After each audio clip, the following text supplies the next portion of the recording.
नमस्कार, आप देख रहे हैं सी न्यूज भारत और मैं हूं आपके साथ ज्योति अरोड़ा। वक्त हो गया है न्यूज बुलेटिन का, तो आइए शुरू करते हैं जिलेवार खबरों का सिलसिला। बरेली थाना मीरागंज क्षेत्र में भाखड़ा नदी के किनारे देखा गया घड़ियाल। नदी के बाहर धूप में बैठा हुआ देखा गया घड़ियाल। ग्रामीणों ने घड़ियाल का वीडियो बनाकर किया सोशल मीडिया पर वायरल। घड़ियाल के नदी किनारे होने से ग्रामीणों में दहशत। भाजपा नेता सोमपाल शर्मा ने वन मंत्री के सहयोगी से गांव में घड़ियाल होने की बात कही। वन विभाग के अधिकारियों ने भाजपा नेता को घड़ियाल पकड़ने का दिया आश्वासन।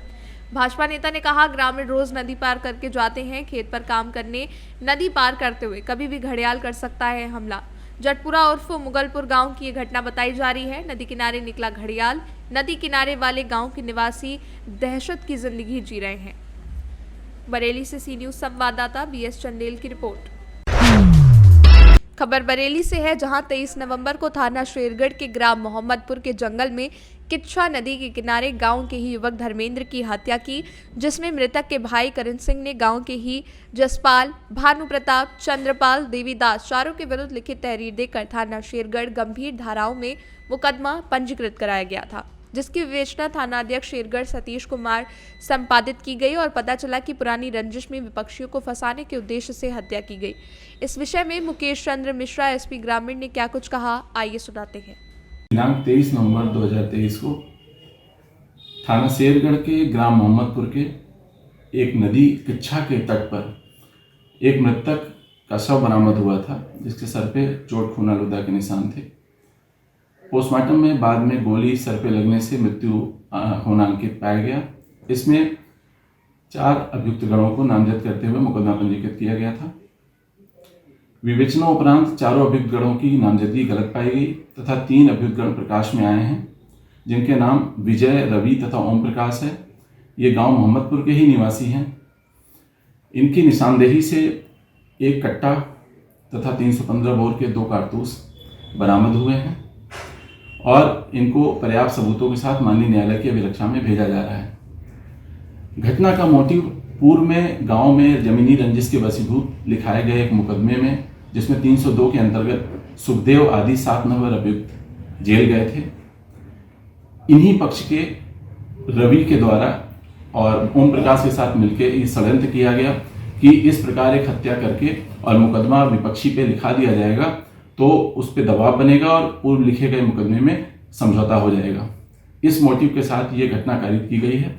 आज घटना का सफलतापूर्वक अनावरण किया गया है और अभियुक्त गणों को पर्याप्त सबूत के साथ माननीय न्यायालय। बरेली से सी न्यूज संवाददाता बीएस चंदेल की रिपोर्ट।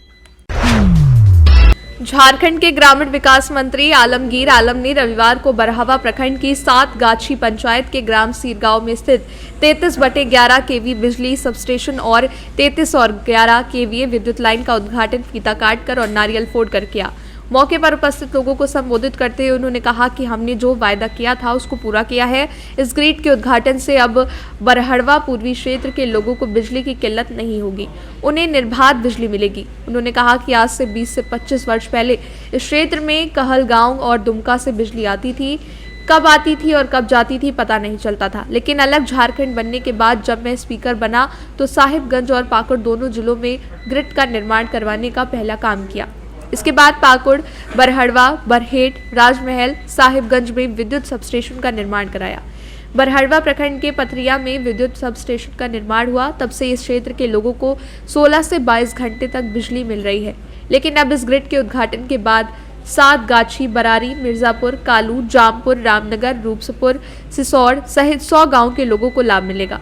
गौरतलब हो कि इस ग्रिड का शिलान्यास 11 फरवरी 2021 को ग्रामीण विकास मंत्री आलमगीर आलम ने ही किया था। इसकी लागत करीब 6.5 करोड़ है और आज इसका उद्घाटन भी मंत्री के हाथों संपन्न हुआ। इस मौके पर विद्युत विभाग के सहायक अभियंता सत्यम मरांडी, पूर्व सहायक सहित अन्य उपस्थित थे। वहीं 4 स्टेट के चुनाव संबंधित मीडिया से सवाल पूछे जाने पर मंत्री ने क्या कहा, आइए सुने। जनता पर निर्भर करता है, जनता किसको पसंद करेगा नहीं करेगा जनता ही उससे निर्णय करेगी। जहाँ जिस पार्टी को जीत रहे हैं हम सबको अपने तरफ से उनको बधाई देते हैं और जनता को भी बधाई देते हैं। वो अपना काम किया है, वोट दिया है, जो उनको अच्छा लगा उन्होंने किया है। लेकिन एक बात कहना चाहेंगे कि कांग्रेस पार्टी के वर्कर हैसियत से, कांग्रेस पार्टी की राजनीति की हैसियत से हम कहना चाहिए, संघर्ष कांग्रेस ने किया है। चाहे आज़ादी की लड़ाई हो और इन 70 सालों में सत्ता से बेदखल भी कई बार हम लोगों ने हुए हैं और दोबारा हम लोग आए। हमारा संघर्ष रहेगा, जहाँ पर कमी है, जहाँ पर हमारा हार हुई है, निश्चित तौर पर उसका समीक्षा हम करेंगे, हमारा आलाकमान करेंगे और समीक्षा में जहाँ भी हमारा चूक हुई है, कमी हुई, उसको हम सुधार करके फिर आने वाले दिनों के लिए हम तैयार रहेंगे। और जनभावना को हम सम्मान करते हैं। जनभावना जो आया है उसका पार्टी का हाईकमांड सारे लोग स्वीकार करते हैं और जनता को वोट देने के लिए बधाई हो। बिजली से संबंधित सवाल। झारखंड से सी न्यूज संवाददाता संतोष शर्मा की रिपोर्ट। खबर प्रयागराज से है, जहां पहला मेला कुंभ प्रयागराज त्रिवेणी में लगता, जो कि 1 महीने का होता है। मेला एक पखवाड़े का होता है जो कि परिवा से शुरू होता है और अमावस्या तक चलता है। ये मेला आगहन महीने में लगता है। यहाँ पर दूर दूर से भक्त दर्शन करने के लिए आया करते हैं। उत्तर प्रदेश क्या मध्य प्रदेश आदि कई प्रदेशों के लोग यहाँ पर माँ के दरबार में माथा टेकते हैं और जो भी मनोकामना करते हैं माँ उनको पूरा करती हैं। छठ और सप्तमी के दिन यहाँ पर श्रृंगार पूजा किया जाता है। माता को सोने से सजाया जाता है। ये श्रृंगार कन्हैया लाल सोनकर के द्वारा किया जाता है। आज छठ है। माँ के पट को शाम 4 बजे से ही बंद कर दिया जाएगा, उसके बाद 7 बजे खोला जाएगा। आज भक्तों की लाखों की संख्या में भीड़ देखने को मिल रही है। लगभग 5 किलोमीटर में मेला फैला हुआ है। प्रशासन भी पूरी तरह से चुस्त दुरुस्त है। लालपुर थाना प्रभारी अजय कुमार मिश्रा बड़ी मुस्तैदी से अपनी टीम के साथ मेले की निगरानी करते हुए नजर आए, जिससे भक्तों को किसी प्रकार से कोई समस्या ना हो और उपद्रवी कहीं से किसी को परेशान न करें। प्रयागराज से सी न्यूज संवाददाता अनिल कुमार मौर्य की रिपोर्ट। जनपद रायबरेली के ग्राम सभा 52 बुजुर्ग बल्ला में एक ऐसा स्थान है जो जंगल में पड़ता है। सैयद सालार मसूद गाजी रहमतुल्लाह आले के नाम से मशहूर है, जहां पर लोगों का काफ़ी हुजूम लगता है। जो अपने दिल से मुराद लेकर उनके स्थान मुबारक पर जाते हैं, उनकी मनोकामनाएं पूर्ण होती हैं, जिसकी देखरेख पिछले काफ़ी वर्षों से खादिम मोहम्मद वाजिद करते आ रहे हैं, जिनके जरिए मालूम हुआ दरगाह पर आने वाले ज़ायरीनों को पानी की समस्याओं का सामना बहुत ज़्यादा करना पड़ता है। दरगाह के आसपास नल की कोई व्यवस्था नहीं है। ये जानकारी जब लखनऊ मंडल ब्यूरो प्रमुख मोहम्मद सद्दाम को मिली तो तत्काल नल की व्यवस्था की गई, जिसके भागीदार शिवकरण यादव, मोहम्मद यूनुस, मोहम्मद तौफीक, माता प्रसाद मौर्य, राजेश मिस्त्री के माध्यम से गाजी बाबा के चरणों में किया गया। बाबा के माध्यम से हम सभी भक्तों को ये शुभ अवसर प्राप्त हुआ। चाचा क्या नाम है आपका? वाजिद अली। कहाँ रहते हैं आप? बल्ला। किनकी दरगाह शरीफ है यहाँ पर? गाजी मियाँ। अच्छा, आप यहाँ पर कब से सेवा कर रहे हैं? 10 साल से कर रहे हैं। यहाँ पर सुना है पानी की बहुत समस्या थी, इसके लिए क्या किया आपने? हमने हम बहुत जनों से कहा जो है कि तो कोई सुनवाई नहीं, तो फिर और लोगों से कहें तो ही लगवाएं।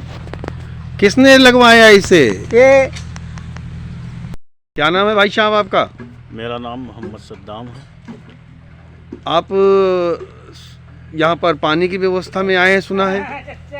हाँ, हमने नल लगवाया है। यहाँ लोगों का आवागमन में और यहाँ काफ़ी समस्या दिख रही थी। पानी पीने के लिए या हाथ पैर धुलने के लिए कोई व्यवस्था नहीं थी।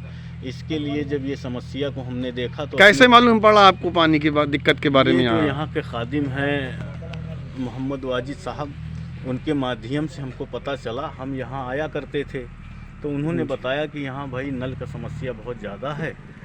तो ये देखते हुए मैंने अपने मित्रों से कहा, अपने दोस्तों से ये बात रखी, तो उनके माध्यम से ये जो है नल का शुभारंभ किया गया है, ताकि लोगों को कोई दिक्कत ना हो सके, जानवरों को भी पानी मिलेगा, कीड़े मकोड़ों को। रायबरेली से सी न्यूज संवाददाता आलम कादरी की रिपोर्ट। फिलहाल इस न्यूज बुलेटिन में बस इतना ही। देश और दुनिया की बाकी खबरों के लिए आप देखते रहिए सी न्यूज भारत।